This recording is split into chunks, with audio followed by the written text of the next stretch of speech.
What if the Super Bowl isn't just about the game, but about the drama off the field? This year's championship wasn't just filled with touchdowns and thrilling plays, it was also about one of the biggest stars in the world facing a shocking moment of humiliation. Taylor Swift, who was there supporting her boyfriend Travis Kelce, was booed at the Super Bowl. You'd think that the sight of such a global superstar in the stands would create an exciting atmosphere, but that wasn't the case. The boos were loud, unmistakable, and incredibly awkward. But what happened next will surprise you.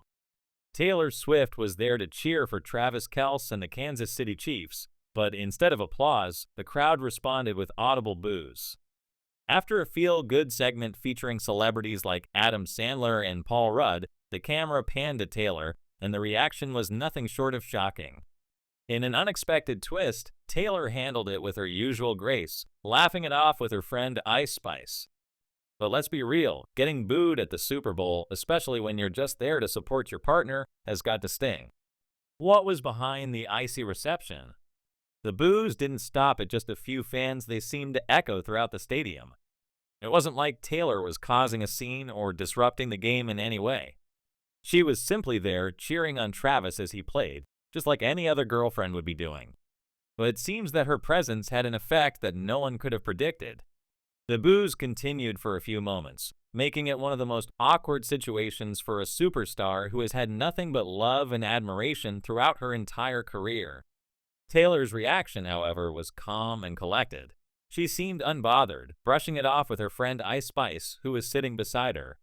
But let's face it, being booed at a major event like the Super Bowl, no matter how seasoned you are in the spotlight, has to hurt. But why the icy reception? What was behind this wave of negativity? Taylor Swift's relationship with Travis Kelce had already stirred up plenty of buzz, both good and bad. Some fans of the NFL were less than thrilled about the sudden rise in female viewership. Ever since Taylor started attending games to support Travis, the NFL had seen a dramatic shift in its audience. More and more women were tuning in, buying merchandise, and showing interest in the sport. But not all fans were happy about this shift. Some felt that Taylor's presence was distracting and that the NFL was turning into a spectacle rather than focusing on the game. This negative sentiment likely contributed to the hostile reception Taylor received at the Super Bowl. While the crowd in the stadium wasn't exactly kind to Taylor, the online world came to her defense in full force. Celebrities and fans alike rushed to her aid, showing their support and condemning the boos. Serena Williams, a known Swiftie, immediately took to X, formerly Twitter, defending Taylor from the negative reception. She tweeted, "I love you at Taylor Swift 13. Don't listen to those boos." This wasn't just a simple celebrity showing support. Serena's tweet was a testament to the widespread loyalty Taylor commands from her fanbase. Other public figures followed suit, and soon, a wave of support for Taylor spread across social media platforms. It was clear that while the stadium crowd might have been hostile, the larger public wasn't having any of it. On the other side of the stadium, the Philadelphia Eagles were getting their own celebrity love from Bradley Cooper, a die-hard Eagles fan.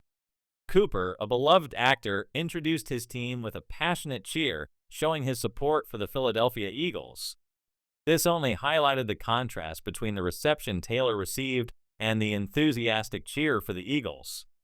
It also added an extra layer of complexity to the situation. The Super Bowl is always a high-stakes, high-energy event where every moment seems to matter. But the attention on Taylor as a major celebrity in the crowd became a spectacle of its own. It became more than just a game. It became about something bigger, about celebrity influence, about loyalty, and about fandom. As if things couldn't get more intense, the cameras seemed to deliberately avoid Taylor later in the game.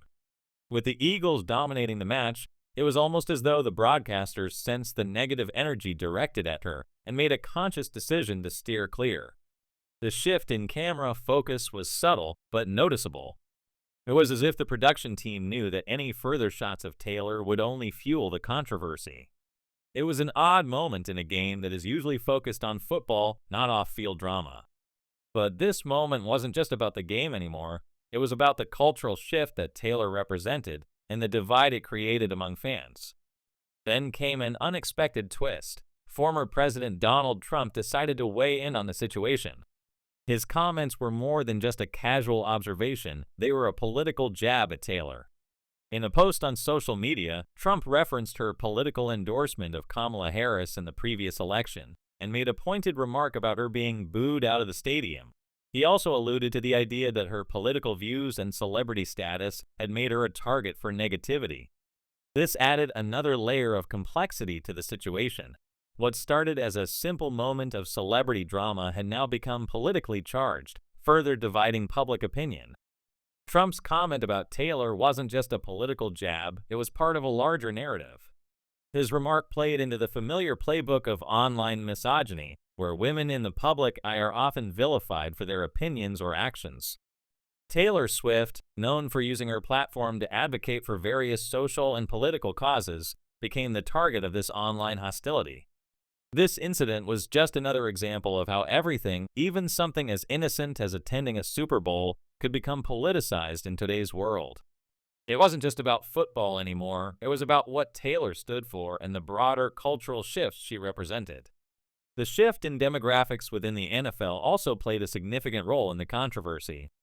As more women began following the sport, buying NFL merchandise, and showing interest in the game, the traditional fan base felt threatened.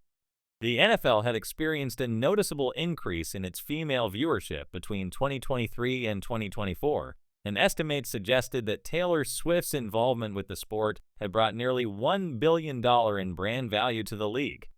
This surge in female fandom was a direct result of Taylor's influence, yet it wasn't universally welcomed. Many fans, particularly those who had been watching the NFL for years, felt that the influx of new viewers, especially women, was diluting the essence of the sport. They viewed Taylor as a symbol of this shift, and her presence at games was seen as a distraction. It wasn't just about the Super Bowl booing incident, it was about the resistance some fans had to the changing face of the NFL. The NFL had become a space for everyone, not just for men. Taylor's involvement brought female fans into the fold, and the backlash against her showed how some weren't ready to accept that change. The NFL, in an effort to capitalize on the massive marketing opportunity, had supported Taylor's presence at games. However, this only deepened the divide between those who welcomed her influence and those who felt it was damaging the traditional culture of football. This ongoing tension likely contributed to the hostile reception Taylor received at the Super Bowl. The boos weren't just a random outburst. They were a reflection of the simmering resentment that had been building up among certain fans. Taylor, as the face of this cultural shift, became an easy target for those who didn't want to see their beloved NFL change. But in the midst of all the negativity, something powerful happened: the outpouring of support from Travis Kelce and his family. Travis Kelce, seeing how Taylor was affected by the boos, couldn't sit idly by. He had always been protective of those he loved, and this situation was no different. Reports suggested that Travis was devastated by the negative reaction Taylor received. It was a tough night for everyone, and Travis himself felt helpless, watching his girlfriend be subjected to such harsh treatment. It broke his heart, and it fueled his desire to speak out against the relentless criticism. Travis had never been one to shy away from controversy, but this was different. He wasn't just defending Taylor as a public figure, he was defending her as his girlfriend, someone he deeply cared about. His outburst was impassioned, and it showed just how much he was willing to stand by her, no matter the consequences. But it wasn't just Travis who was affected. His family, particularly his parents, were also deeply upset by the hostility directed at Taylor. A source close to the family revealed that they felt awful about the situation and didn't believe anyone deserved to be treated that way. It was a reminder that celebrities aren't just public figures. They have families who are affected by the negativity and criticism that comes with the spotlight. Despite the negativity, Taylor found support from unexpected sources. Kelce, the wife of Eagles player Jason Kelce and Travis' sister-in-law, showed solidarity with Taylor after the booing incident. This act of support from someone connected to the opposing team was a heartwarming reminder that, even in the fiercely competitive world of professional sports, empathy and solidarity can transcend team loyalties. It was a powerful moment that showed how, even in the midst of rivalry, compassion can shine through. In addition to Kylie, other celebrities and figures from within the sports world spoke out in defense of Taylor. Fox Sports host Erin Andrews, a self-proclaimed Swiftie, expressed her sympathy for Taylor, calling her one of the most amazing women in the world. Olivia Dunn, a prominent social media personality and girlfriend of NFL player Braxton Barrows, also took to TikTok to distance herself from the negativity, humorously declaring that she wasn't part of the crowd that booed Taylor. This sense of camaraderie among the partners of NFL players underscored the widespread disapproval of the boos and reinforced the idea that Taylor was unfairly targeted. The support from these individuals only fueled Travis Kelce's desire to defend Taylor. He saw the outpouring of love for her and felt compelled to speak out, making it clear that he would not stand idly by while his girlfriend was being unfairly treated. In the end, his defense of Taylor was a powerful reminder that love is worth fighting for, even in the face of public scrutiny. It was an emotional moment that resonated with fans and non-fans alike, reminding everyone of the importance of standing up for those you care about, no matter the circumstances. So, what do you think? Was the reaction Taylor received at the Super Bowl a sign of something deeper within the NFL, or just a random incident?